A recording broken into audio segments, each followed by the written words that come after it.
only 12th fastest in the warm-up, which is a good pointer for form, because in the warm-up half hour earlier on today, the cars went out on full tanks and raced rubber, not the very soft qualifying tyres, and it's significant that Reutemann was fastest, Piquet was second fastest, Alan Jones was third fastest, and the fastest turbo, that of Alain Prost, was fourth.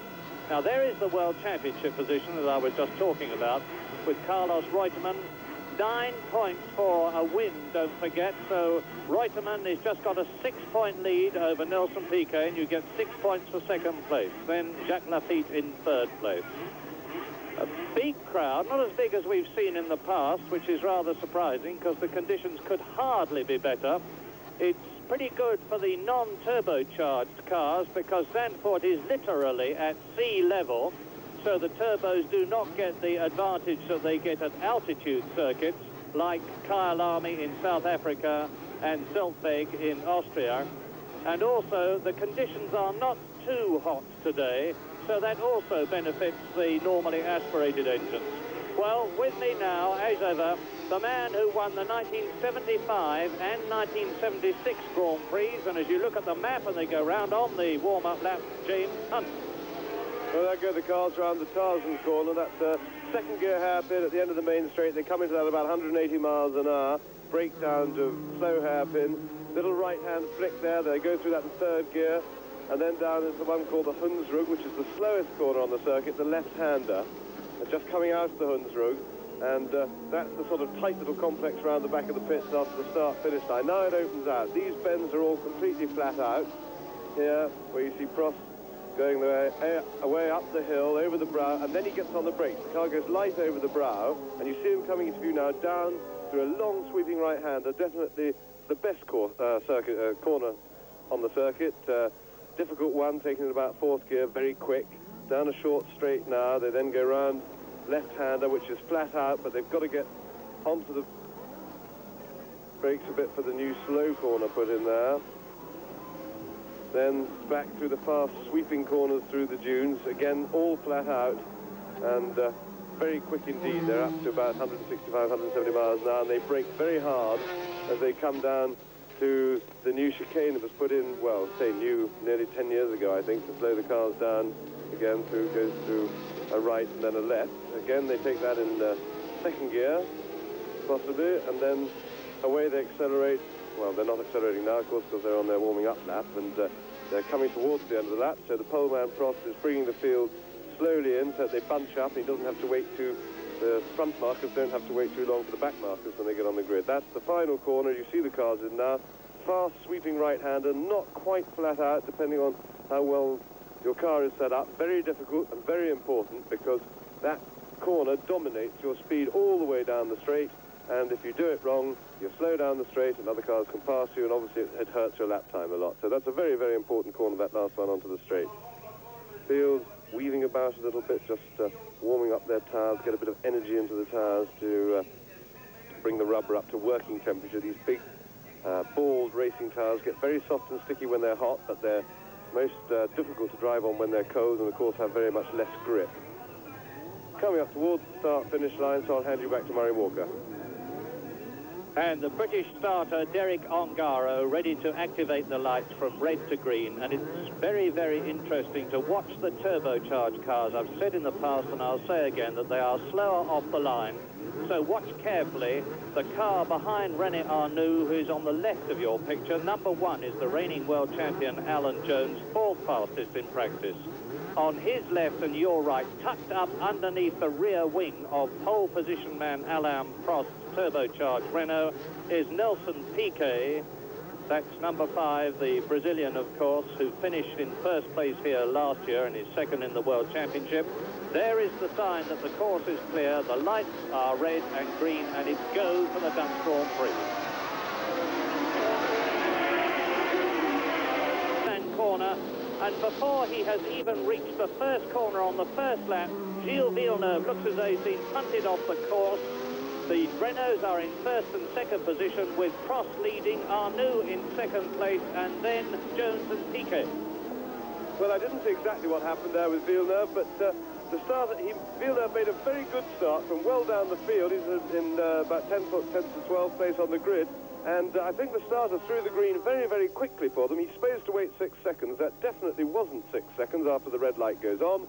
And I think Villeneuve was ready. He made a good start, and of course he was therefore moving before the others, moving faster, and obviously was fighting to find his way through. But hopefully we'll see a replay in a minute. Well, I don't know if the Renaults are operating to a race plan, but already Prost is pulling out the lead. Arnoux is definitely out. There is the replay. Yes, well, unfortunately, they cut that replay in a little bit too late for us to see what actually happened. They didn't slow it down, so hopefully we'll see another one a bit later, but back to the race right now. And we'll see whether Gilles Villeneuve comes through at the end of the first lap. And here is the end of the first lap with 71 to go.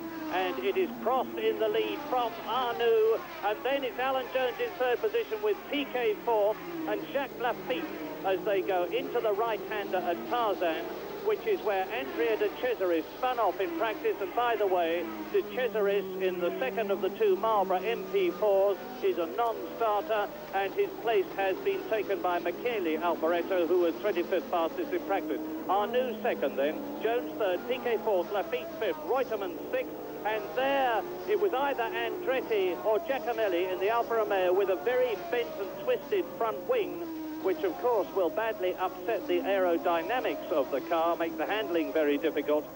But Prost looks as though he is already stamping his personality on the race, as in lap 2 he goes through the Marlboro Bocht, that's the new fast chicane, and then on his way down towards Panorama, which is where a lot of well-meaning graffiti has to be cleaned off the course before practice could begin on the first day, because it would have interfered with adherence. And it's still Prost Renault on lap 2, with Arnoux Renault in second position on lap 2. And we are now obviously looking down at a replay of the start, and you can see how the two Renaults accelerated away. And watch for Villeneuve. Yes, I was looking at that, Murray. I think it was the most unfortunate accident.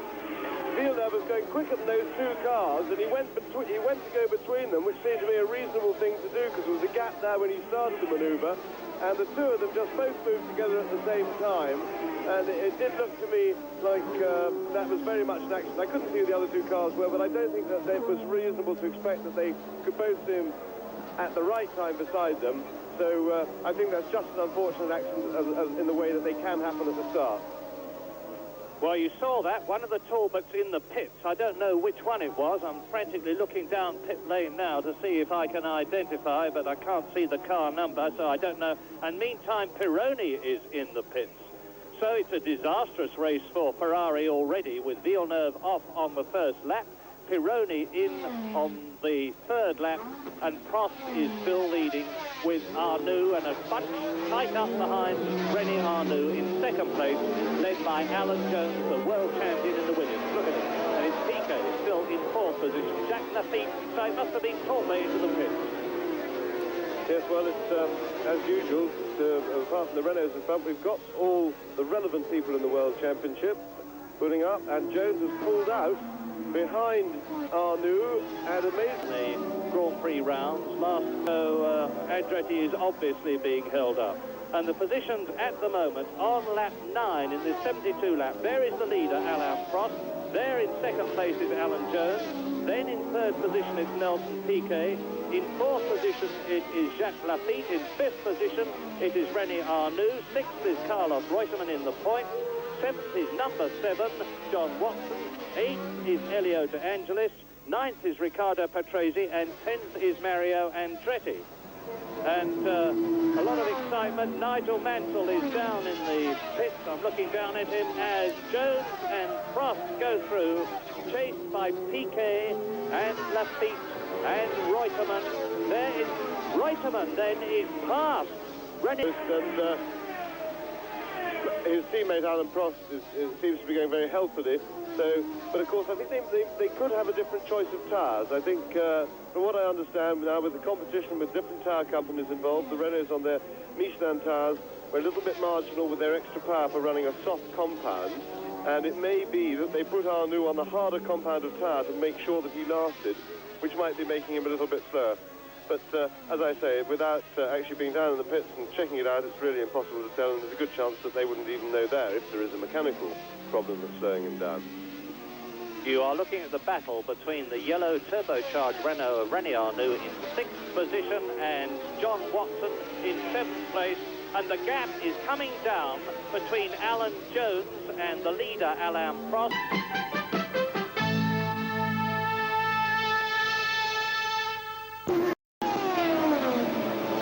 Just couldn't believe it. The fuel pressure was there, the ignition was on, and the engine just stopped completely. How about the start, Nigel? Did you get a good start and get away well? Well, I got a reasonable start, but I had to sort of anchor up a bit because there's flying cars on the left-hand side. So I made a good start, but then lost about 1 place.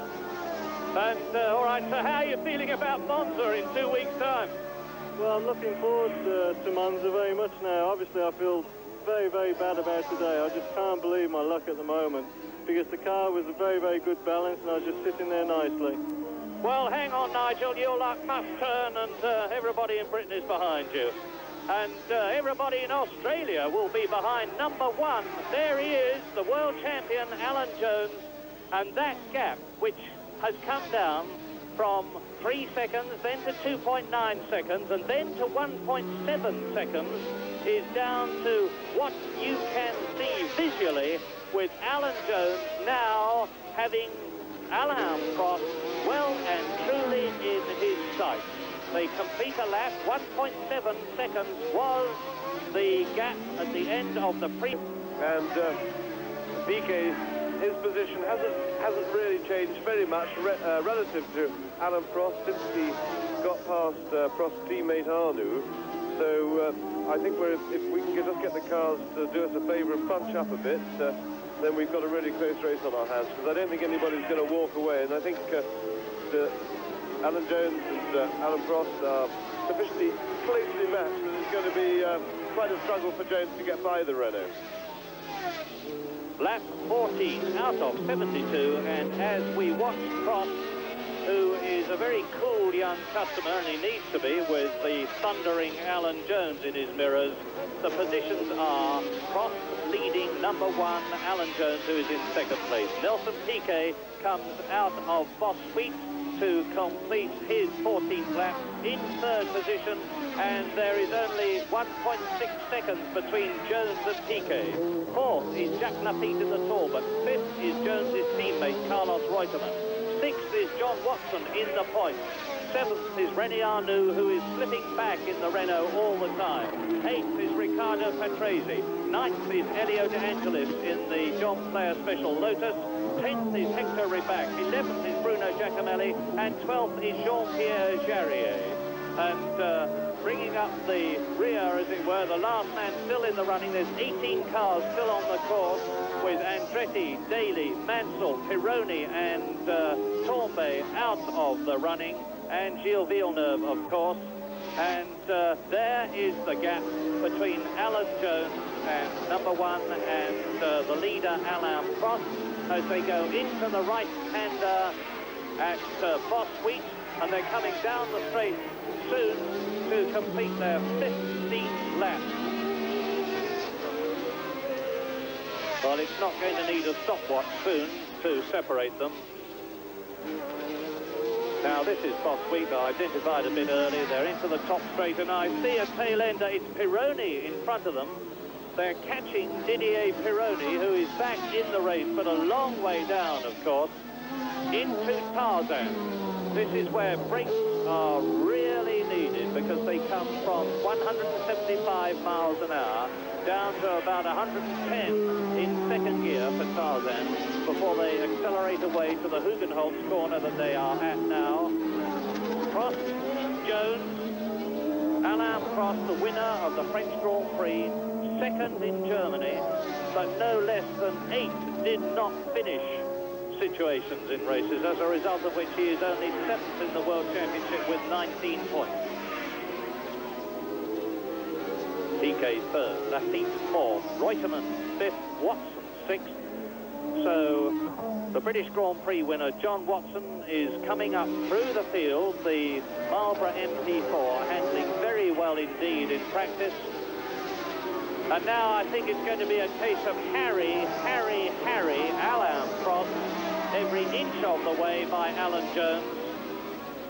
Difficult to get past because the Renaults handle much better than the turbocharged Ferraris. The Renault's turbocharged, of course. And there is a turbocharged Ferrari, that of Pironi, as Prost and Jones and 5 seconds behind Nelson Piquet.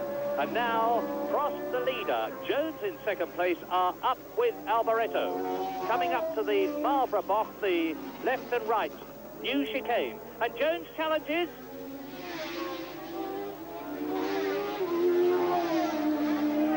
Alboreto about to be lapped. Prost the leader, Jones in second place, and this is lap 23.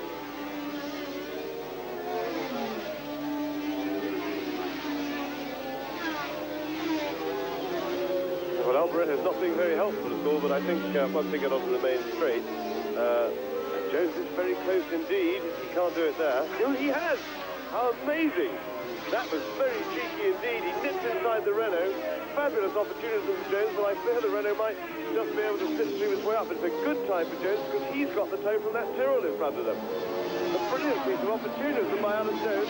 And Prost is challenging again. I think Prost got the inside. He's done it. Terrific stuff. Alain Prost is a very gutsy young man in lap 1 to lap 23, and he's back in the lead again now. He's on his 24th lap, but Alan Jones is not going to take that lying down. He needs the points, as I have said before, and he must, because Alan has probably got the best brain in the racing business. He's brought up in a racing atmosphere. His father, Stan Jones, won the Australian Grand Prix and could have been a brilliant Formula One driver. Alan Jones, with 11 Grand Prix victories behind him to Alain Prost's 1 win, is now continuing to push the Frenchman.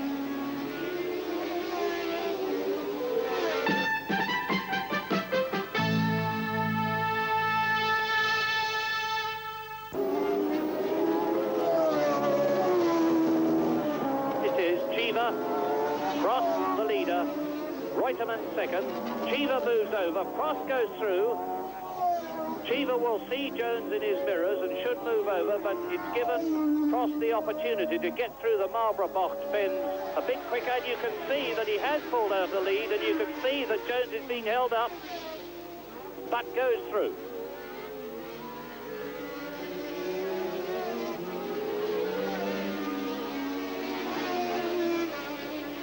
Prost, Jones, Cheever lapped, out now of the Boss Week corner, and in front of the leaders, it is Jean-Pierre Jarier and Marc Surer. Jarier in the Osella. There's confirmation of the official positions, and you see that Jones is under a second behind Prost, about 7 seconds, a bit less than 7 seconds ahead of Piquet, who is something like 14 or 15 seconds ahead of John Watson. Then there is Hector Ribac and De Angelis. In 7th place is Jarier, who is about to be lapped, as is Surer. So the leaders are right with the 7th and 8th place men. They've lapped everybody up to 8th place when they get past Eddie Cheever. There's Prost. They're past Cheever. Now they are up to Marc Surer, who has got Jarier in front of him. Jarier 7th, Marc Surer 8th. Surer, the Swiss driver of the Theodore. And Prost shows him his front wing, but Surer wishes to take no notice of it and proceeds to do exactly that, because Surer is concentrating on Jarier. Prost is concentrating on Surer, but he's also concentrating on Alan Jones, and Jones is concentrating on Prost. So there's a lot of mental activity going on just there at the moment as Prost comes out and passes Surer, as does Jones right behind him. Now they're going to try and get past Jean-Pierre Jarier, and Alain Prost does it, but Alan Jones does not as they go into Tarzan. They are on lap 28 out of 72. Now, Jarier keeping in tight. Jarier's made a terrific comeback in Grand Prix racing this year. An enormously experienced driver who had been out of racing, having driven for Shadow and ATS and March and Lotus and Tyrrell and Talbot, but got another chance in the Osella, which Gabbiani and Angel Guerra, the Argentine driver, had not succeeded in qualifying, and Jarier has done it race after race and is right back amongst the forefront of Grand Prix drivers. Jones, number 1, world champion, lap 28 out of 72, a 190.2 mile race distance. Jones.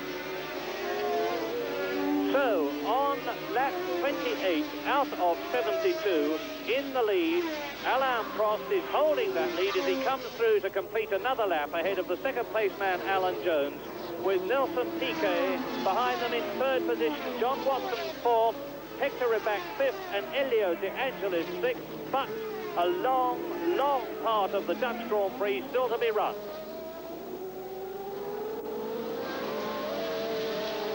Nelson Piquet able to finish third in France. He went off in the British Grand Prix. So he's got his points for his second place in the World Championship is 39 points from comparatively few races, and he did it with driving like that when he passed Eddie Cheever in the Tyrrell. But Nelson Piquet is now nearly 8 seconds behind Jones and Prost. The Frenchman and the Australian are very, very much making the running. I'm told, incidentally, that the viewers in Australia of Channel 9 are now having barbecue parties to watch the Grand Prix, in which case they've got plenty to celebrate now with Alan Jones, their man, in a very strong second position and challenging Prost, as nevertheless we look at Jarier and Sura battling for 8th position and being closed up on by number 5, Nelson Piquet, at 20 points. The World Championship is getting more and more exciting as the series runs on. There's only 3 races left after Holland.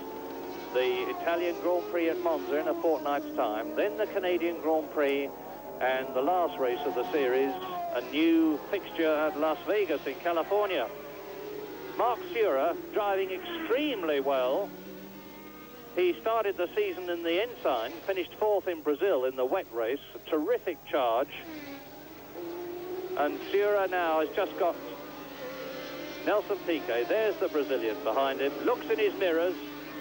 I guess he will obviously see that it is Nelson Piquet and might move over. That was a flash of Jarier, number 32, that we saw.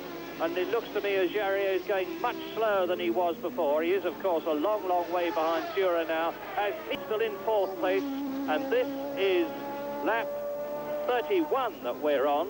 So we're not yet up to half distance. Lap 36, the half distance lap. John Watson in 4th place. Hector Ribach, the second of the 2 Brabham cars with their Ford DSV engines in them, in the top 6. And making up the World Championship points scorers at the present moment in 6th position, Elio De Angelis, Sura 7th, Eddie Cheever 8th, Michele Alboreto, who only got into the race, as I said earlier on, when De Cesaris had to be dropped, is in 9th position. Salazar, the young Chilean driver who's making such a name for himself in a car which regrettably is not as good as the Williams, who is going very, very much slower than we expected it to, because Mario Andretti was actually 7th fastest on the grid in practice, which is considerably better than he's been able to do since Long Beach, when he finished in 4th place. So Alan Jones there, some 2.2 seconds now behind Alain Prost, and we're getting pretty close to the half-distance point. Daly out of the race, Lafitte out, Reutemann out, and several of the first 6 in the World Championship are out of the race. Reutemann is out, Lafitte is out, Villeneuve is out, and Giacomelli is out, of course, as is René Arnoux, Jean-Pierre Jarier, Riccardo Patrese, Patrick Tambay, but Mario Andretti still on his way. Well, one shouldn't make forecasts because, as I say, only half the race, less than half the race has been run. But a little crystal ball gazing and hypothesis head of Jacques Lafitte in third position. Alan Jones would be only 1 point behind Lafitte, and then it would be Prost and Watson. But having said all that, something will now happen to prove me totally wrong, because with the race now on its 35th lap, and the 36th lap being half distance, there is rather more of the race to run than has already been held. Prost leading, Jones, number 1, second. Jones pressing very hard indeed. Prost, by the way, on Michelin tyres, and Alan Jones is on Goodyear's, and Goodyear have produced a new tyre, a new 15-inch front tyre for this race, which seems to have done the Williams cars a lot of good. Across the line goes Prost, and across the line now goes Alan Jones, and the gap is 3.86 seconds. So Prost is increasing his lead when he had trouble of a kind that we didn't expect. A broken suspension, but more of that later. Yes, Rory, what you're saying was quite right about Jones dropping back. It's significant also that Nelson Piquet is dropping back proportionately fast to Alan Jones from Prost. But talking of tyres, Piquet is on the same tyres, Goodyear's, as Jones, and it could be the change in form seems to me to have been too sudden for it to be just simply the lightening of the fuel load, as I suggested might be the case earlier with the Renault, because it's been quite dramatic. Jones from being definitely faster than Prost, catching him up and climbing about all over him, actually getting by him into the lead, across the line in front of him on one lap, and then immediately losing it again in a very exciting lap when it all happened at once. Since then, the two Goodyear shod cars seem to have gone backwards relatively, and it therefore makes me think that is the difference. And it may just be that the Goodyear runners have run a fairly soft compound, a bit marginally, and therefore they're struggling a little bit with wear as the tyre wear gets on. Or, of course, alternatively, it could be that the Michelin tyres on the Renault are now coming good in the race. Michelin make tyres that tend to be very durable in the race. They don't have problems. There you can see the gaps. Jones 6.3 seconds behind Prost. Then Piquet behind him. John Watson is 15 seconds behind Piquet in fourth place.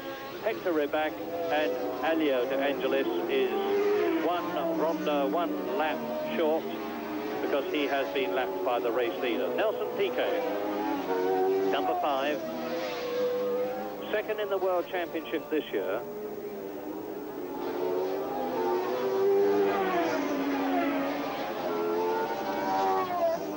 Not the most reliable of races, although some of the retirements, Jacques Lafitte and and Carlos Reutemann, who tangled, of course, was nothing to do with the motor cars, the reliability of the engines, the gearboxes, or anything else for that matter. But obviously quite a lot of car trouble for other competitors too. Lap 43, and if your heart skip a beat because the man in the picture is Alan Jones and you think he's in the lead, I'm sorry to disappoint you, he is not, because Alain Prost is still up front, notwithstanding the fact that that terrific tussle between himself and the world champion that we're looking at now was resolved at one point when Alan Jones scrambled by, but Alain Prost, with a flash of Gallic fire, just prodded the right-hand pedal a bit more and surged past Alan Jones on the run down to Tarzan, and has now extended his lead. Alan Jones has got something wrong with the car. It may be that the tyres are going off a bit, but he's now 8 seconds behind Alain Prost, with Nelson Piquet behind him and a long way behind him, some 16 seconds behind, in third position. Then another 16 seconds back, it is John Watson. It's fifth position is Hector, and De Chosa has stepped out of the car without a scratch on him.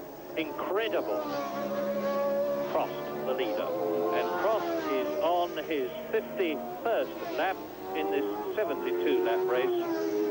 And although he's got a comfortable cushion between himself and Alan Jones, René Arnoux, that is, Prost's team leader, team mates rather, I think they, with Marie-Claude Beaumont, the Renault team PR lady in attendance. And there is Arnoux's teammate, and Arnoux's had a terrible season. He's failed to finish in race after race. And as Siegfried Sturr comes into the pits with a flapping tyre on the near side rear wheel, he comes into the arrows, into the Regnault arrows pit position, and you can see, we hope, a really good pit stop at work now. Off comes the wheel, and one of those mechanics is Dave Luckett, the man who was trapped between Sturr's car and Patrase's car at Zolder. And there's another puncture. This is the ATS car of Slim Borgud, and I wonder if that is significant. That is an Avon tyre that has punctured on Borgud's car. It's a Pirelli tyre that is punctured on the arrows of Sturr, who is now out of the pits, but it looks as though the tyres are taking a lot of stick on the circuit. Yes, I think it's a very abrasive surface, Murray. That's absolutely correct. And we've got a bit of sand in it and things. But that's John Watson stop. John Watson in fourth position out of the race, and I wonder why. I'm trying to get a close look at the car. The near side rear suspension looks a bit umpty to me, but it may not have been that. John, of course, was some 16 seconds behind Piquet in third position, and that means to say that with Watson out of the race, with Borgud coming in, and as I have said before, it looks as though the car mortality is such that there are going to be remarkably few finishers in this Dutch Grand Prix, and there's still a long way to go. Ribac, who is in fourth place, De Angelis, who is in fifth, Schura, who is in sixth, and Salazar, who is in seventh place, has all been lapped. And Salazar is still only one lap behind the race leaders. But then Alboreto, who is eighth, has been lapped twice, and so on, right down to Andretti, who has been lapped 4 times in 11th place. Yes, it was a pity, really. The race, I think, lost, apart from the concertina and going the other way, well, the early leaders, Prost, Jones and Piquet, looked like they were closing up together. There's Piquet in a very lonely third place. The race lost a lot of character, where, of course, when Reutemann and the feet went out. And it was an interesting situation, because I thought it was very uncharacteristic of Reutemann, who was trying to overtake the feet at the time. He'd come down the inside under braking, and we saw that little shot of an action replay, and but we didn't see the whole thing, so we don't really know that he was overtaking. But if he may maintain that the feet moved over on him or something like that going into the corner. But certainly it would seem to me that it was very much, if there was any element of impetuosity in the overtaking manoeuvre from Carlos Reutemann, that seems to be a fundamental tactic of errors at this stage of the championship. He's got a little lead. The other guys could have slowed down or broken down during the race, and he certainly, the last place he wants to be is back in his caravan changing. Well, if I was advising the producer, and let me hasten to say I am not, what I would be saying to him now, as we look at Nelson Piquet, and Alan Jones has been the quickest so far, as you see, in 1 minute 21.83, which is well off René Arnoux' last year's lap record, 1 minute 19.87. And as Piquet completes another lap, I would be saying, why not have a look at this terrific bit of it later? We're concentrating for the moment on one of the very top men of motor racing, World Championship Grand Prix, who is rumoured, and I emphasise and heavily underline the word rumour, to be moving to the Marlboro team next year. We were looking at Nelson Piquet. Now we look at the leader, Alain Prost, who has fought his way past, and Salazar has got ahead of number 14, Salazar, that we just saw behind and into the World Championship points on lap 59 out of 72. And Salazar, I just caught a quick flash there, has already pulled out 2 or 3 car length lead over Sura, and behind Sura, but several laps behind, is Slim Borgood in the yellow ATS. The leader, Alain Prost, is it going to be his second Grand Prix win? He goes down into Bosquet. There's Salazar. Here is Prost.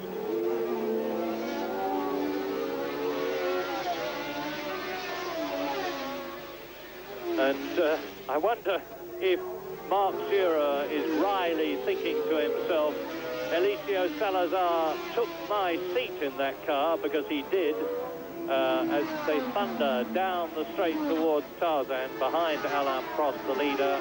Marc Sura, whose seat is Alan Jones, who is increasingly dropping back behind Alain Prost, that we look at now. So Prost's problem is simply to keep going. He can afford to lose quite a lot of time, pace the car, but not slow down so much that he loses his concentration, which is a very dangerous thing to do. And you can go off in a flash, because the cars are going very, very quickly indeed. There is Prost.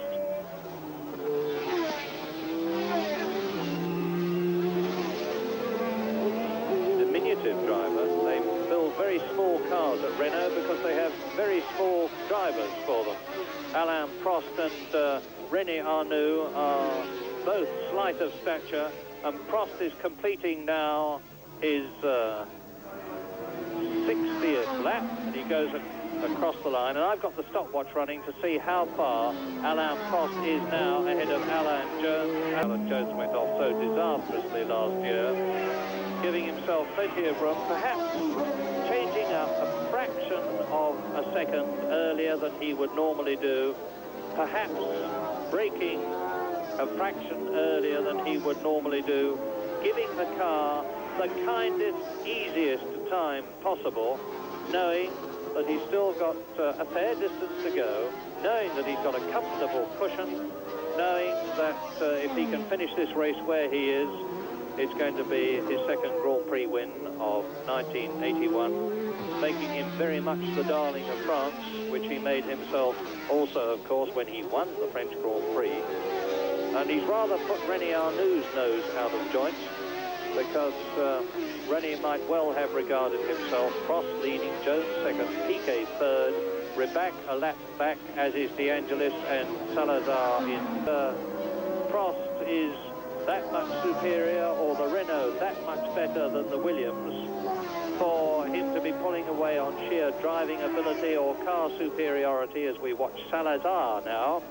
A good opportunity to have a good close look at the ensign, the Mo Nunn, Nigel Bennett ensign of Eliseo Salazar, who, if he finishes where he is, must achieve one of his championships, and that's to finish in the points. He's in 6th position, 14th in Spain, and in every other race this year, he has either failed to qualify, just a few of them, but then he moved up into a situation where he very clearly became an obvious qualifier, only to have trouble in race after race and to fail to finish. This is his 5th Grand Prix, the man who entered racing. There's Marc Sura. Behind Sura is Slim Borgood. There is Jean-Pierre.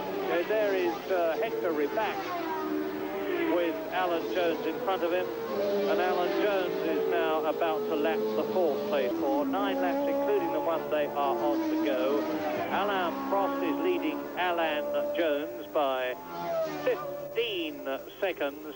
Nelson Piquet is 11 seconds in 3rd place behind Alan Jones. Hector Ribac in the 2nd of the 2 Brabhams, because the first of them is his team leader, Nelson Piquet, is in 4th place, a lap behind the leaders. Elio De Angelis in the John Player Special Lotus is in 5th place, a lap behind. Eliseo Salazar is 6th. Then it's Sura, 7th. Alboreto, 8th. Siegfried Sturr is in 9th position, in spite of having to come into the pits to change that tyre. Slim Borgood that we have seen is 4 laps behind the leaders, but in 10th place.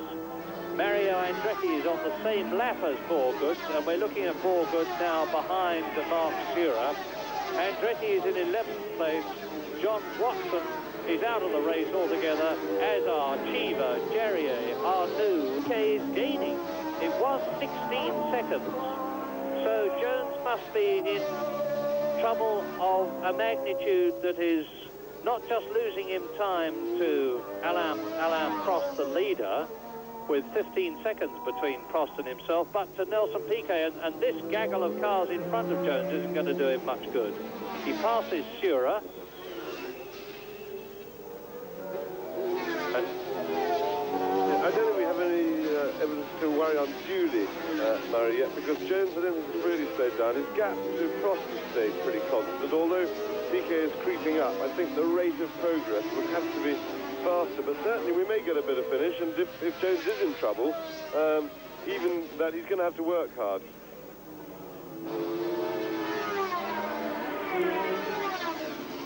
There's Borgood.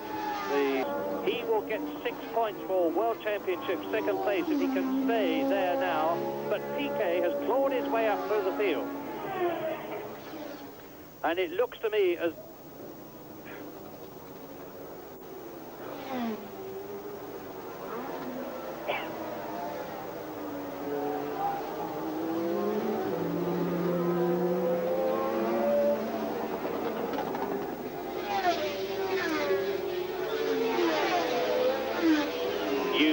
at the broken Alfa Romeo of Mario Andretti, who has just gone off the course and was trapped in the cockpit for some time. He's just got out of it, but I can't give you any more information on him than that at the moment, but leading the race and leading very comfortably. On lap 68 up, it became closing up quite visibly. The gap came down to 15 seconds to 10.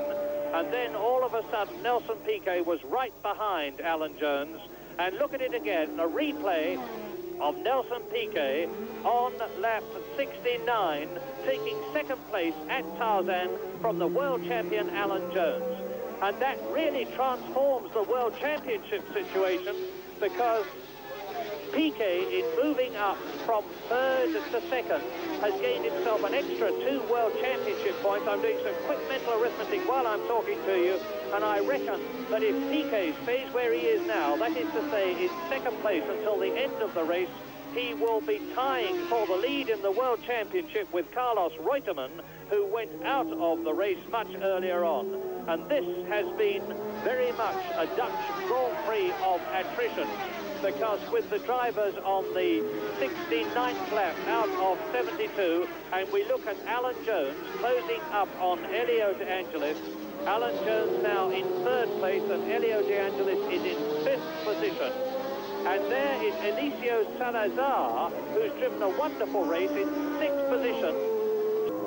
Well, Alan Jones has been, as you rightly said, in trouble for some time, and it seems to be a deteriorating condition. We can't be sure what happened, although it did appear that he touched Eddie Cheever earlier in the race when he was lapping him, and therefore may have damaged his suspension. There's some speculation that that may be the case, and if that is the case, then probably his tyres were going off. He's got a wheel a bit out of line. That damages the tyre, because he does seem to be fighting for grip rather badly. We're just looking at Mario Andretti's accident. I saw they had to carry him away there. He obviously, from the damage to the car, you can see a heavy, heavy shunt. Where is Alan Jones? I look back and Jones was not in sight, and Piquet has either pulled out a terrific lead over Jones, who was in third place all of a sudden, or Alan Jones is in real trouble. And if that is the case, that means to say Hector Ribac will come up into 4th position. And the leaders are now on their 71st lap out of 72. Elio De Angelis has gone through, and there is no sign of Alan Jones. So there he is. Alan Jones has slowed right down, and he's been passed left and right by much slower drivers as we look at Alain Prost on his last lap but one. Yes, Alan Jones would have slowed right down, because he obviously can't race the quick guys, and he's got a whole lap on Hector back in 4th place, and with a couple of laps to go, there's no point taking any risk. He just wants to finish the race, and he's doing the sensible thing, because it's particularly if he's got damaged suspension, he wants to give that the lightest possible load, because the last thing he wants to have, of course, is a suspension failure right at the end of the race. And having talked a lot about, and deservedly so, Eliseo Salazar, there's a great scrap going on between him and Michele Alboreto for 6th place. But this is undoubtedly the man of the race. Alain Prost, 26 years old, from Saint-Chamond, in only his 22nd Grand Prix, who is now crossing the line to start his 72nd and last lap in this Dutch Grand Prix. Then second in Germany, and Michele Alboreto is out of the race.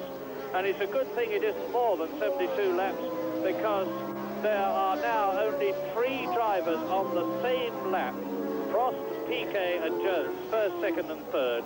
Hector Ribac is in 4th position now, a lap behind. Elio De Angelis is in 5th place. Eliseo Salazar from Chile in the enzyme looks as though he is going to more than justify the faith of his Chilean countrymen in sponsoring him to race in the World Championship by finishing in 6th place as Prost passes Alboreto's car. Tragic luck for the Italian, going out in 6th or 7th place on the very last lap of the Dutch Grand Prix, and that means to say that Siegfried Starr will come up into 7th place, but the winner is Alain Prost. He's approaching the line now. He goes across the line and gets a tremendous cheer from the Renault team. He has won. And Eliseo Salazar in 6th place, with only 3 competitors finishing the full race distance. The World Championship is more exciting than ever, because now Carlos Reutemann and Nelson Piquet are tying for 1st place with 45 points. In 3rd position is Jacques Lafitte, only 3 points ahead of Alan Jones. In 5th position is Alain Prost after his 2nd Grand Prix victory, and tying for 6th place Gilles Villeneuve and John Watson. John Watson and Nigel Mansell both out of the Dutch Grand Prix, and indeed with only 3 competitors finishing the full race distance, it has been a disappointing race from the point of view of seeing so many drivers go out, but that takes nothing away from number 15, the winner Alain Prost, from number 5, the 2nd place man who is just behind Prost, Nelson Piquet, or number 1, Alan Jones, finishing in 3rd place. And as you can see from those World Championship positions, we go to the next Grand Prix at Monza in Italy in a fortnight's time, with the World Championship excitement heightened even more, because those 6 men are all still in with a chance of becoming the champion of 1981.